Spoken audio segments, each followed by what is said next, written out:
Peace. What's happening, good people? Let me know if y'all can hear me, man.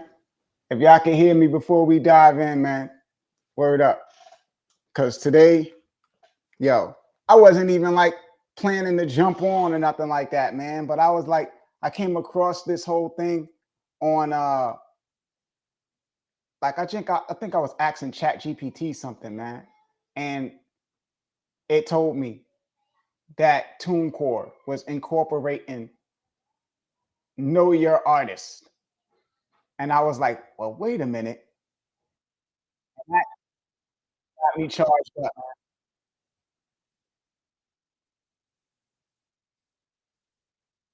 Word up, yo.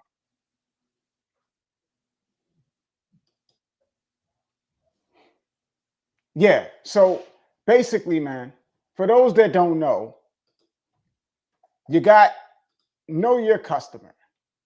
And Know Your Customer is a process where you upload your state ID to verify your identity. And now you got streaming platforms, or really not streaming platforms, but you got digital distribution companies adopting KYC, but they're calling it KYA, right? It's Know Your Customer for Artists, right? That's effectively what it is. Know Your Customer for Artists. Now,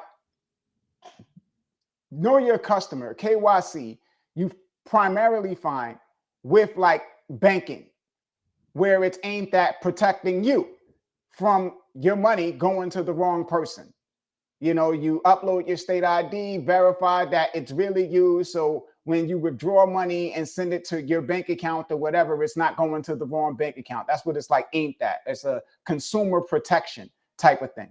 Now, digital distribution companies and digital service providers now plan to utilize KYA/KYC as a measure to curb streaming fraud, to protect the profits mainly of major labels. The goal is not to protect you, it is to protect the profits of major labels. That's what this is for. Now, they've joined forces under the Music Fights Fraud Alliance, where they plan to create a database. And this database will keep track of all artists accused of streaming fraud and serve as something like a no-fly list for music distribution, where if you get flagged for streaming fraud, you go on this list and all other distributors that are participating can refer to the list and see your name. And with the information from Know Your Customer or Know Your Artist, you're talking about your legal name, your face, your physical address, all of that information would go into that database for all of them to be able to access. So if you look at Music Fights Fraud's website, you see them. They're like the origins of music fights fraud. In 2023, the music industry acknowledged that isolated efforts to combat streaming fraud were ineffective. Despite occasional success, working in silos allowed fraud, estimated to affect nearly 10% of all streams, to thrive, harming artists, fans, and the entire ecosystem. The Music Fights Fraud Alliance was formed to unite stakeholders across the industry in a coordinated fight against fraud. Now over 20 members strong, including rights holders, platforms, and distributors, the Alliance is actively detecting, preventing, and mitigating fraud to build a fairer, more transparent digital music economy. Ooh, nice. And they go over their leaders who's a part of this whole thing and their members. And, you know, I'm going to tell you guys early that I'm basically telling artists to steer clear of anybody that's a member of this alliance, because I don't feel like this alliance is really aimed at protecting you. I feel like this alliance is aimed at protecting the digital distributors and their interests and protecting the digital service providers and their interests. And it's coming at the expense of you. So you see Believe, CD Baby, DistroKid, Downtown Empire, Fuga, Merlin, Music Biz, 1RPM, SoundCloud, Spotify, STEM, Symphonic, Two Lost, TuneCore, United Masters, Vidya. I would avoid all of these companies. Now, listen, reality is I don't expect a lot of traffic to come from the videos that I'm doing about this topic, either this video or the short that I put up earlier today, because you see, YouTube is included in this. So they're all supportive of this measure. So they're not going to let any kind of dissenting voice get really far. They're not going to allow that kind of voice to spread talking about this measure. Now, the reality here, man, is, again, once you're added to this list, artists will likely face a global ban and be unable to distribute music through any service provider or have any songs added to any streaming platform. With Know Your Artist, artists will have their legal name, face, and physical address connected to that database. That opens the door for the database to be connected to other databases that could impact things like your credit score, your ability to buy a home, employment opportunities, and more. All of those things, all of that becomes open. Now, this measure is allegedly aimed at curbing streaming fraud. You see here with this platform, this is the Alliance, right? It's all about saving the music ecosystem from streaming fraud. But this implies that it's intentional. And for most artists, streaming fraud is accidental or the result of artists themselves being scammed. So intentional streaming fraud is being run by organized crime rings, and they have the resources to break through Know Your Artist or Know Your Customer, because they could go out and pay some meth head to bypass the checks, right? Give me your state ID and let us set you up with an account on TuneCore, and we'll give you $500 in all of the meth you could eat. They probably take it and do it, right? Now, the reality is, you look at streaming fraud and what classifies as streaming fraud. So you got Spotify, and Spotify identifies streaming fraud as artificial streaming. And they say it's any activity that does not reflect genuine user listening intent. Genuine user listening intent. That is vague as hell. Like, what does that even mean? You know, including by using automated processes, bots or scripts, click farms, or any manipulation that boosts metrics or royalties. So any spike in streaming activity that Spotify views as irregular based on its private internal data that it doesn't disclose to anyone is streaming fraud. Effectively, streaming fraud is whatever they say it is. This gives them the power to ban any artist at any time for any reason, really.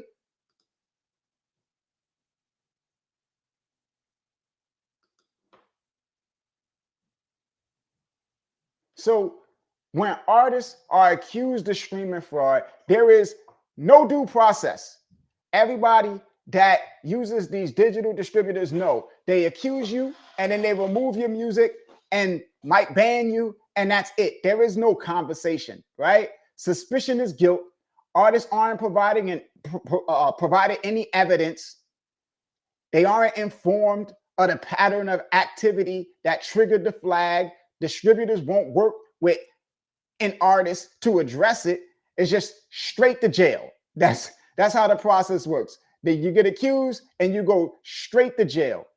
Now, the reality with streaming fraud is that anyone can take any song and engage in activity that these streaming platforms would classify as streaming fraud. An adversary, a bitter ex, anyone. Somebody a business partner that you had a falling out with, you know, even friends and family and fans that think they're helping you, and they go out and they engage in it because they think that it is helping you chart or whatever have you. And there's nothing you can do about it. There's nothing you can do about it. You can ask them to stop, but you have to know that it's going on. So they flag you and they say, hey, you're engaging in streaming fraud. You say, I haven't done anything wrong. I've just been promoting my music on Spotify or Facebook or whatever have you. And you don't know what your cousins are doing and what your friends are doing and whatever network of fans is doing. That's not something that you have control over.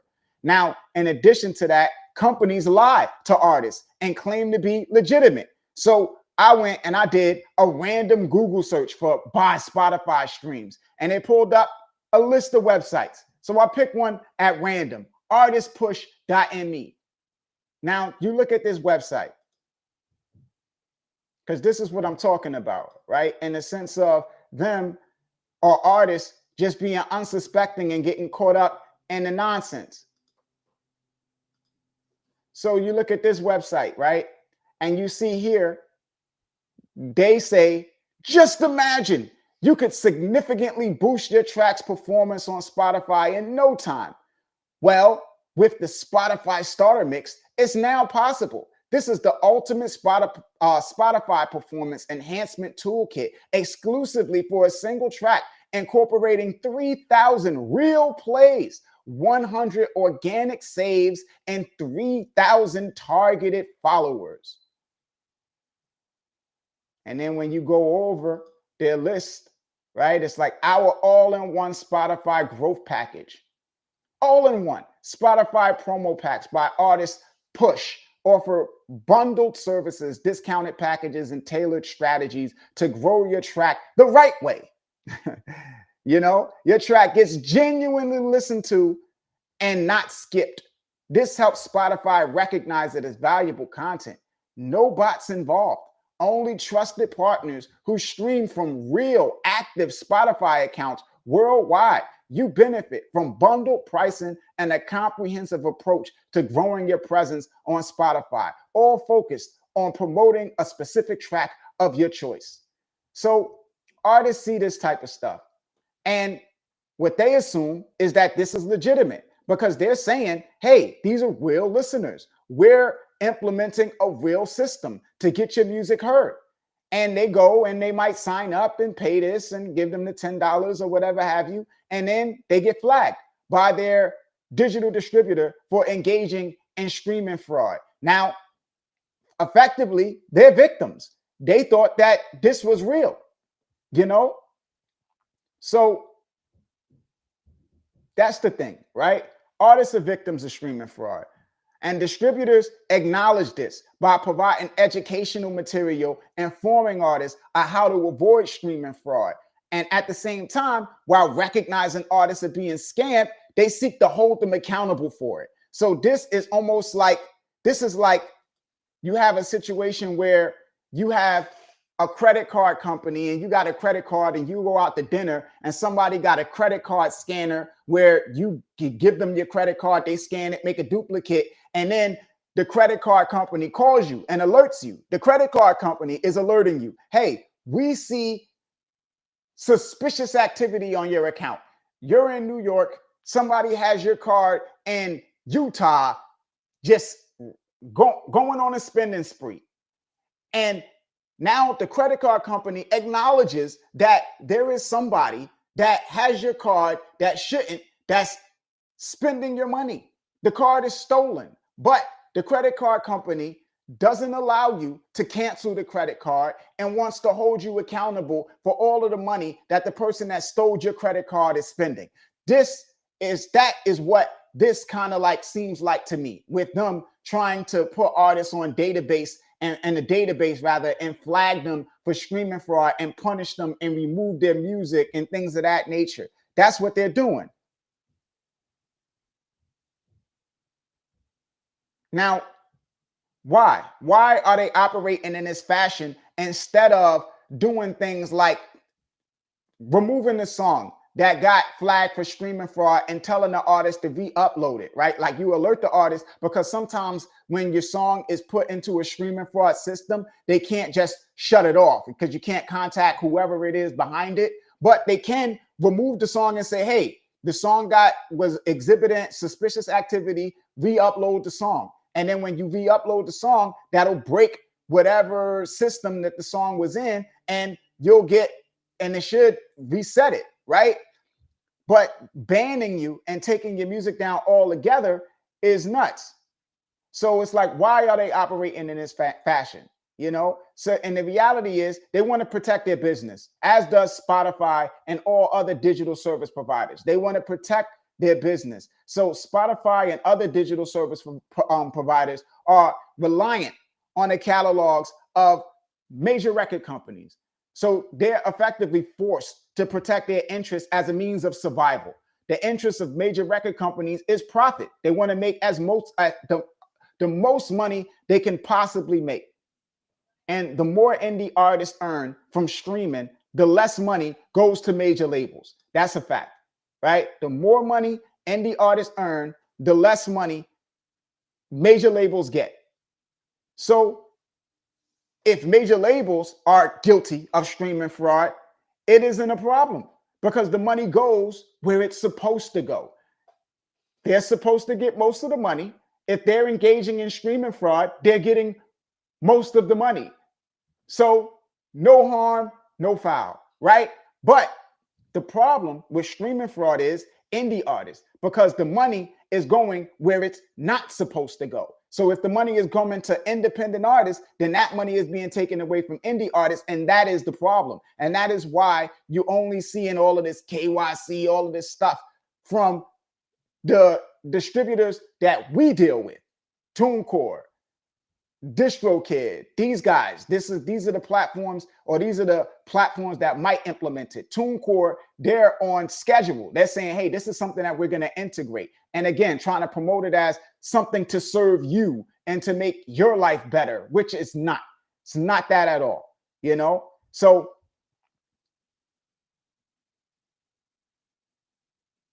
for example, right? You look at something like functional music. You have functional music, which is songs that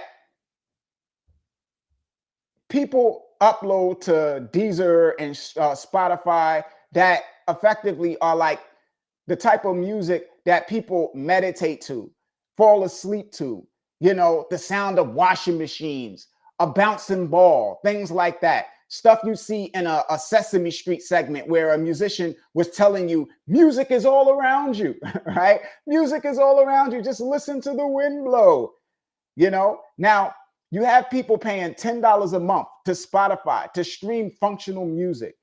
And the genre drives massive revenue because the songs are often put on repeat while people sleep. And meditate is like people can meditate for a while, right? And then every day people might meditate. So that type of music drives a lot of money, or was driving a lot of money on streaming platforms. Now, it's not streaming fraud. There are no bots. It sounds. People are paying to listen to commercial free. They don't want to be interrupted because they're trying to relax and focus. Now, because the genre drives so much revenue away from major labels, it's been reclassified and demonetized on platforms like Deezer and demoted on Spotify. So now both Spotify and Deezer drive users to platform-created functional music that doesn't earn royalties. So now they create their own functional music, and if anybody runs a search for like meditation music or anything like that, you'll find Spotify playlists of Spotify generated songs, or Deezer playlists of Deezer generated songs for people to listen to basically force that money into the pockets of major labels, despite the fact that those people aren't listening to major label releases. They're listening to functional music. So you have them do that to the people that created that music. And that tells you that this is all just aimed at making sure major labels make most of the money. That's all it's about. Because effectively you had users choosing to stream what they wanted to hear and paying to stream it. Because the money wasn't going to major labels, an entire genre of music was demonetized and suppressed. That's what you had happen. An entire genre of music demonetized and oppressed, or suppressed rather.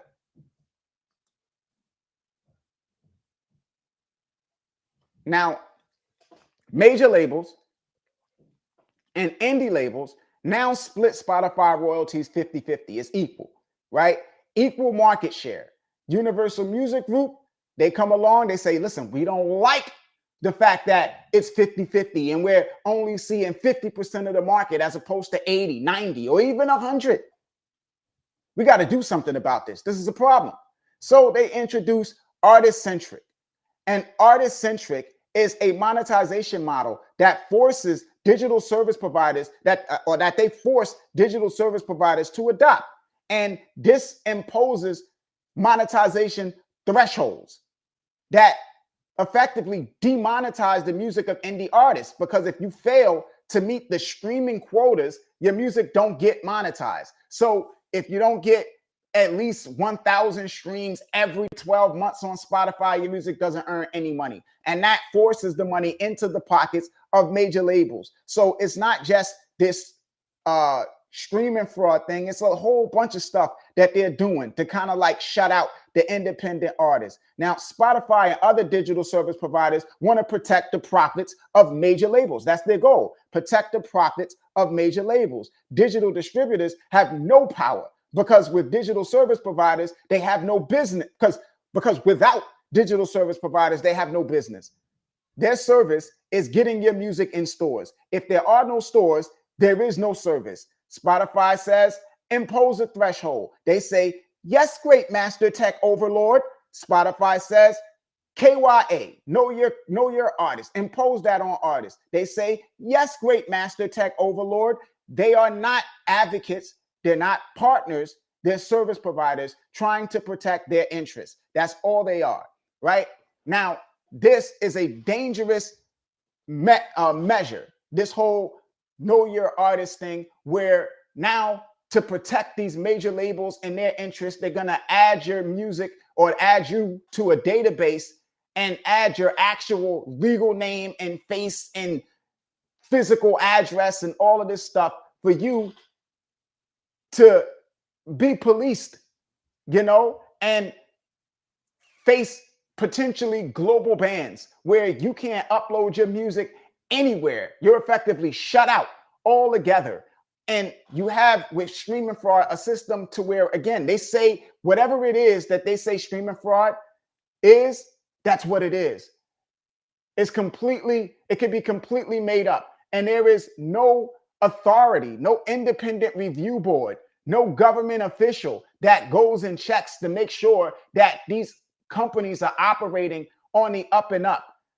So it's getting to a point where artists, listen, man, we got to start trying to find some alternatives, some other places to be, because they want independent artists gone, and they're really going hard to make sure you're gone. And this database is a dangerous escalation of things. It's a dangerous escalation of things, because not only with the database and you having your music banned globally from all platforms and all digital distributors, but also from the standpoint of the possibility of privacy concerns, and the possibility of getting hacked, because these platforms be getting hacked all of the time.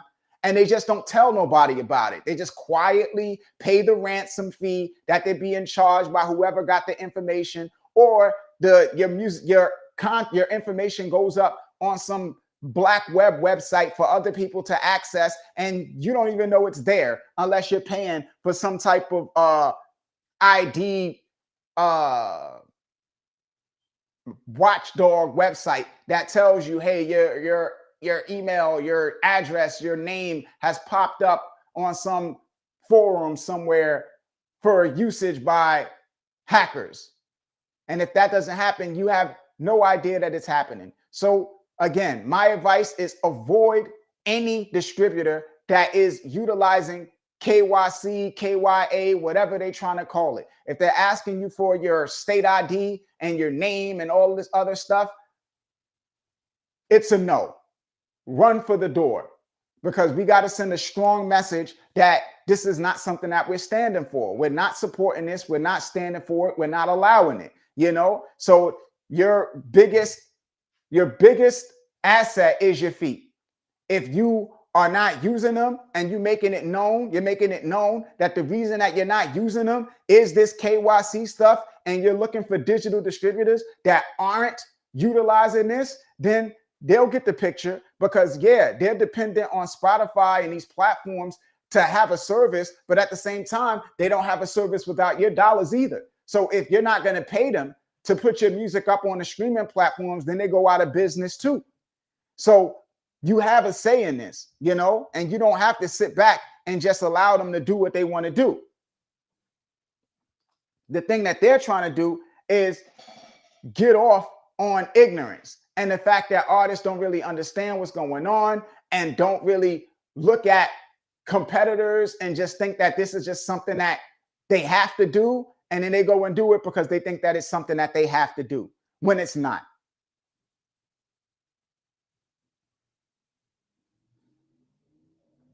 Yeah, man. So if anybody got anything they want to say on the topic, post it in the chat so we could talk about it.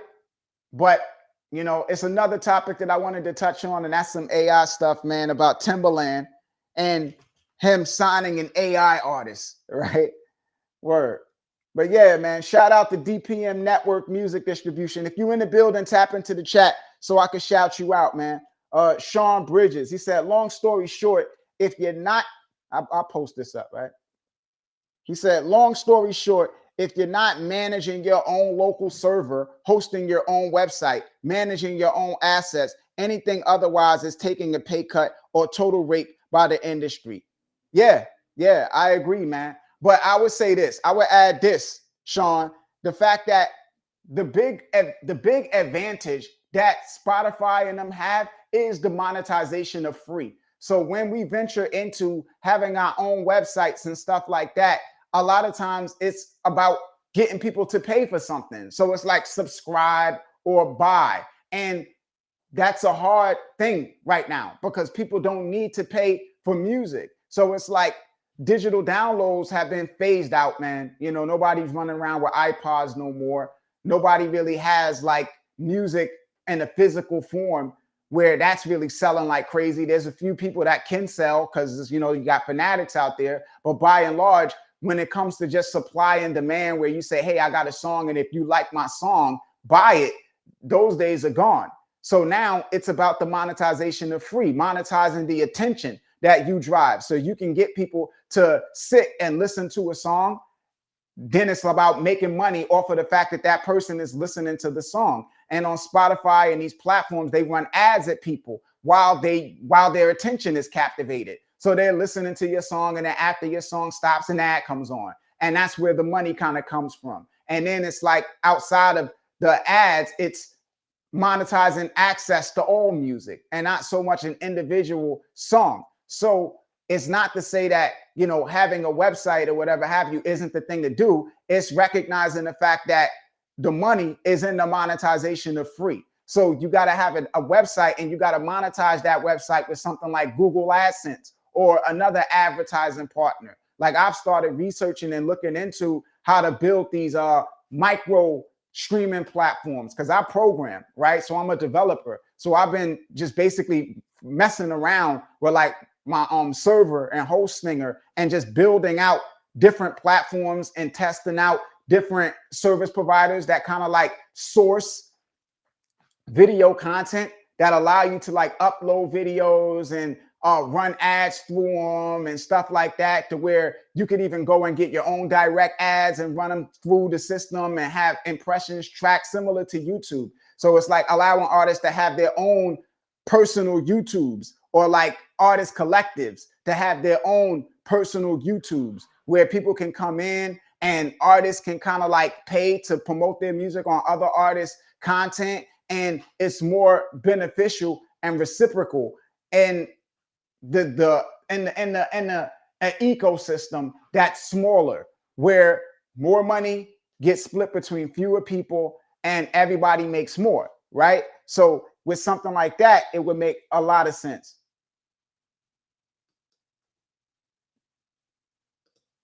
Yo, DPM, man, what's good, brother? You a digital distributor. My man got a DPM is a digital distribution platform, you know. So if anybody knows what I'm talking about, he do.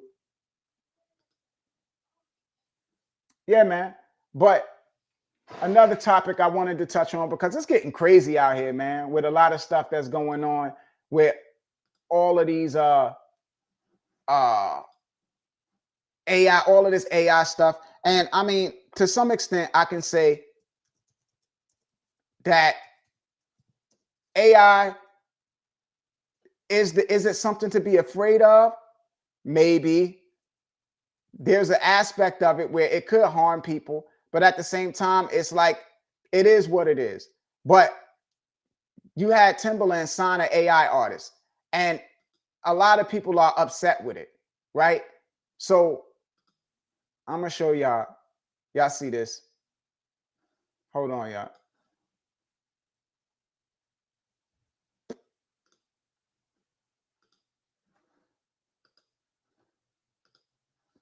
So there was this news. It said Timberland has officially signed his first AI artist, Tata, the groundbreaking pop star, or the groundbreaking A-pop artificial pop singer, under his new label, Stage Zero. Timberland is blending human creativity with AI innovation to pioneer a bold new sound in music. Tata's debut single is set to drop soon. Now, the reality here is this is where music and industry collide. So effectively, you have people like Ray Daniels basically saying, hey, you know, all of these business people in music have always complained about artists, where it's like, yo, get you an artist that don't talk back. Effectively, what they wanted is a slave, right? This a lot, because a lot of the conversations that you see surrounding this Timberland thing, where you have industry people that are like, yeah, this is amazing, right? They are making the argument for slavery, where you have, because it's AI, it's not a person, which allows it to be like acceptable, which is why they went out and, you know, branded slaves as subhuman, right? It's like, if they're not people, then why are you bothered by it, you know? But the reality is, what they want to do is eliminate people, where it's like, hey, I don't have to pay an engineer to mix this song. I can have an AI do it. I don't have to pay a producer to create this beat. I can have an AI do it. I don't have to pay an artist to sing this song. I can have an AI do it. So no negotiations, no contracts, no revenue splits, no fighting over publishing, no fighting over who owns the master, no person telling you, I don't want to have my song used in a Doritos commercial because I'm against high fructose corn syrup or something like that. Nobody saying, hey, I'm against Donald Trump. Don't allow him to use my music at a press conference or something like that. None of that. You can basically have an unlimited supply of music created and exploit it in whatever way you choose to, and make the maximum amount of money that you can possibly make, because you own it all and there's nobody else to pay. And that's what they're operating on. It's all about money, right? That's industry. And music, the artists, we're like, yo, man, what about the quality of the art? What about the soul of the art? Industry doesn't care. Record companies, they would be working with AI engines left and right. The only thing that's keeping record companies at bay is the recording artists that they have signed under contract now, that if they started doing something like that, those recording artists might flee and go someplace else. And those people are worth a lot of money from the standpoint of their brand, right? They got brands that make a lot of money for the record companies. But the reality of the situation today is that this is where things are headed. If you don't have a brand, AI could potentially gobble you up. Now, the reality is, music will always have a place with humans, because we understand life and experiences. And there are things that happen with us in life that AI can't easily replicate. So we go and like how you got the protests going on in California. Somebody make a song about that, that is going to connect with the people in that area that'll pick it up. And, there's certain nuances that people will understand and know what happened because they was there and things of that nature. And yeah, somebody can go and pump that into an AI, like a text, and be like, write a song about this. I saw a person get stomped on. I saw tear gas flying in the air, all of this other stuff, but it ain't going to invoke the same emotion and the same feel that a human would, right? So it's like, that's where we kind of compete. But where things get sticky is, again, industry. So streaming platforms control access. So it's like that song might move locally, and before, where you had people who had more control over their listening, to where somebody could say, hey, check this song out. And I mean, people could still do that. But Spotify now, with this system of streaming, it is not about what people like. It's not about what people love. People could hate a song and not be able to get away from it because it's about editorial. It's about algorithmic. It's about priority placement, featured placement. So you could not like a song, and then every playlist you stream on Spotify got that same song you don't like on it, and all you can do is keep skipping the song or hide the song or whatever have you. So under this ecosystem, a person like Timbaland or a record company could have a whole bunch of AI music and just put it into the system. And it gets on all of the editorial playlists. It gets on all of the algorithmic playlists, and all of the attention gets shifted to it. And all of the real artists get suppressed. And all of that money goes to record companies that own 100% of the revenue being generated because there's nobody else to share it with. So that's the problem. And that's the threat. The danger is industry. So artists a lot of times be like, hey, we're not threatened by that because it can't replace us and stuff like that. Like, no, it can't replace what you do on a human level and to a fan to like a people level, but the industry can shut you out, right? Like they can suppress you on streaming platforms. They already own radio and TV and all of these other things. So it's like, if they are limiting your ability to become to be visible, then yeah, they can phase you out, and even from the sense of people making money, because you got recording artists who want to make money as recording artists, where you record a song and you put it out and you hope people rock with it and things of that nature. But you also have people who are songwriters and they make their money writing songs, and we don't know who they are. They play the background until they become recording artists and become famous. And a lot of times they get deals off of the fact that they were songwriters, writing songs behind the scenes. You got session musicians, you got background singers, you got all of these different people who work in music, engineers, all of these different people that get eliminated because at the end of the day, again, when it comes to the AI stuff, if I'm not leveraging your brand, I have no reason to use you. So Suno, UDO, these types of platforms, they pay to work with Timbaland because of his name. And his name brings attention to their platform. And within the ecosystem of the platform, you come there and people might want to make beats like Timbaland, right? People might want to make a song like a Timbaland song. So that brand carries value, and that can drive revenue from licensing to these platforms. But for indie artists, there is no brand to tap into. It's only just the music. So that can be skipped over. And when we talk about these things where these platforms are like, talking about compensation and saying, hey, you know what, we'll pay you for the usage of your music. There's a difference there, right? Like there's a difference between the usage of your music.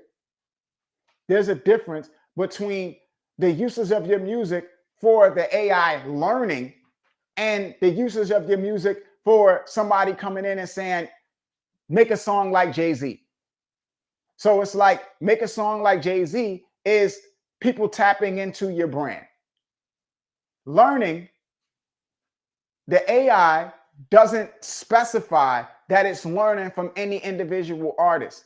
It's just picking up on styles of music. So that's like you come into a room and you got people playing guitar and you just watching how this person's fingers move and how that person, this note and that note, and then it just all gets mixed into a pot like gumbo. And it's not being like, okay, well, when somebody said generate a song from the 80s, 10% of it was Prince, and it's not tracking that type of information. So when it comes to compensation, it's like, how are you being compensated? You know, is it just like some type of lump sum payout or some type of tiny fraction of a percentage of their revenue that they're going to be doling out where everybody gets like $1 a month or something like that, because they can't track that, you know? So it's like at the end of the day, if it's not leveraging your brand, which is something that's like a direct licensing agreement that would have to take place between you and the company, then there isn't really any money in it for independent artists until they get to a point where they have a brand. So it's like everything right now is being constructed around building a brand, because without it, like things are going to get real sketchy, man, with streaming platforms and the way that they're operating, and artists, or really, man, streaming platforms and the way they operate in, and these AI platforms and what they're allowing all of these people in industry to do, where they don't have to work with artists and they could just make money. And then you got all of these labels, man, that like, if you look at the comments on all of these videos about Timberland and what he's doing, man, these labels, they're very unapologetic about what they're doing. They're like, yeah, that's right, because we blew up. And I could be honest, dude, I work with a lot of different money men, because you got money men in this business, like people that bankroll artists. And they're, a lot of times their goal is to fatten the artists up and sell them off the labels. So they come in and they're spending 100,000, 80,000 on an artist, paying for music videos, paying for studio time, paying for marketing and promotion. And then you have the artist turn around and say, hey, you know what? I don't like that style of music anymore. You invested in this pop record that I did. I now want to be an R&B singer. And now they got $80,000, $100,000 that they invested in this hip hop album. And that goes down the drain because this guy now wants to be a singer, right? So it's like you got those types of situations. You got situations where somebody is spending all of this money doing a whole lot for an artist, and then the artist starts to bubble up a bit, and then somebody else comes and says, hey, I could do so much more for you than this guy can, and then they leave that guy and go with the new guy, and now the 100,000 or whatever that he invested is blown. So these labels and these money men and these business people, they're like, yeah, enough of that. This AI stuff allows us to avoid all of that, because we got the money, we have the resources, we can make anything work. The artists need us, and now we don't need them, right? Now we can take any AI song and put our money and our resources behind it. You know, we got connections to editorial playlists, whatever. We can plug it into a system. Now they feel like they're in the driver's seat because they don't need you, and they have something that can do what you do. So it's like, this is where we are, man. And they really do not care. They are like gleefully like, yeah, that's right. You know, we killing it. It's crazy out there, man. You know, the music industry is changing for the worse, left and right. Imani Murray was good, man. It's been a while, man. Finally, you caught alive, dude. Good to see you in the building, man.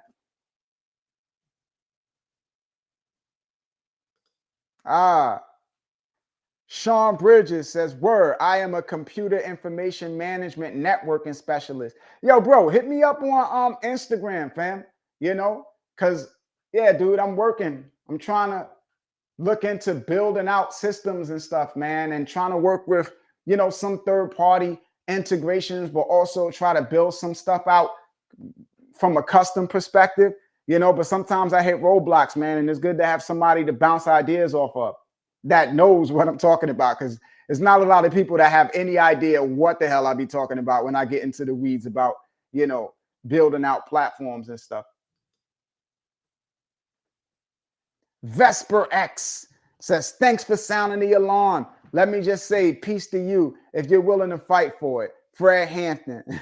Word up. I mean, listen, man. Word up. Imani Murray. Yeah, man. But yeah, I mean, the reality is the artists that are willing to fight for it, I think, is a minority. You know, I hope to be proven wrong. I hope that more artists will pick up the mantle. But at the same time, again, man, the same way I'm telling you that stuff can be suppressed, because it's like, and I mean, outside of just like what's happening with the music, it's like when it comes to the streaming fraud thing and the database thing, like this extends beyond just the music, dude. Like we don't know what these tech platforms got in store for us with these databases and tracking and just mass surveillance. And all this is just a step towards desensitizing us to it all. You know, where, oh, okay, every platform you go to, you got to give them your state ID and take a picture and all of this other stuff. So then it becomes normal. And next thing you know, you got to do it to sign up for YouTube, and you got to do it to sign up for Twitter, and you got to do it to sign up for Instagram. And now we are entering a stage in the world where people could legitimately get banned from the internet, you know, and all of the stuff, all of the activity that you engage in online can like go to like some type of social credit score where it's like, oh, this guy trolls, or this guy made this negative comment, or this guy misgendered somebody or something like that. And, you know, you start facing real world punishments for online stupidity, you know, like that's just not good. And if it's something that the platforms want to do and it's something that they got in store, then speaking up about it is just going to get drowned out unless everybody starts to share the stuff that's being said about it and talk about it themselves. So if everybody starts talking about it, then they can only shut up but so many people. But more people have to be loud and talk about it and say, hey, here's what this platform is doing. Here's what TuneCore is doing. Here's what Two Loss Distribution is doing. Here's what all of these different platforms is doing. Now, what I'm doing is I'm going to start highlighting the whole who's a part of the Music Fights Fraud Alliance and the reviews on the website, on the Pay Us No Mind website, and putting that up there and making sure that people know, hey, these guys are requiring KYC and these guys are a part of this alliance. And just writing more and covering it more and making sure everybody knows. And if people care, they care. And if they don't, they don't. And at the end of the day, if this becomes the standard and every distributor wants to force artists to do it, the ones that don't want to do it are just going to have to build their own systems out, you know? And I'm trying to build systems for artists and help them out in that regard. Maybe build a system that other artists that don't want to build a system can use, you know? But that's where, or that's all we can do is what we can do at the end of the day. You know, all we can do is what we can do.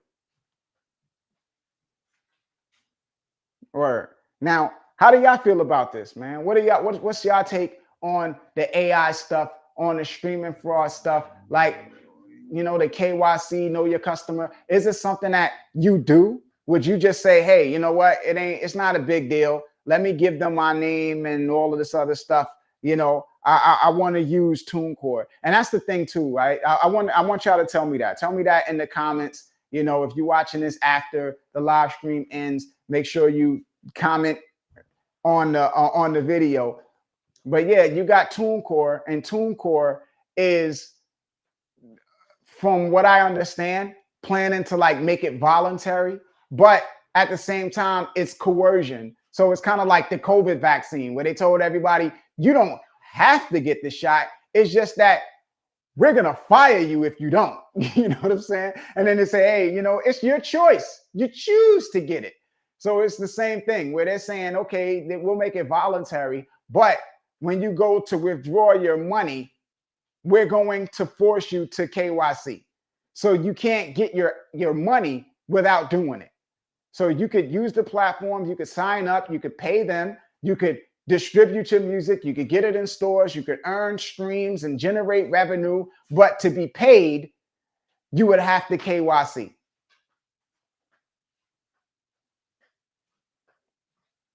And that's how a lot of these platforms was catching people. A lot of the crypto platforms, when they started implementing KYC, it was at the move money to my bank account level. So it's like you could do all of the fun stuff. You trade, you make money. Then you're like, okay, now time to move it to my bank account. And they're like, yeah, could you take a picture of yourself holding your state ID? Scan your state ID, upload it, take a picture holding your state ID, upload it, send it to us so we can verify your identity before we send you money. Right? And that's the way that they were operating. But yeah, man, I'm going to get on up out of here. I appreciate everybody for tapping in. I hope everybody have a good night. And yeah, man, be loud about what's going on, because it definitely is a wild fight out here, man. But as always, y'all can hit me up at Payusnomind on Instagram, at Payusnomind on Twitter, Payusnomind@gmail.com. This is Gift signing off. Pay us no mind. Peace, good people. One.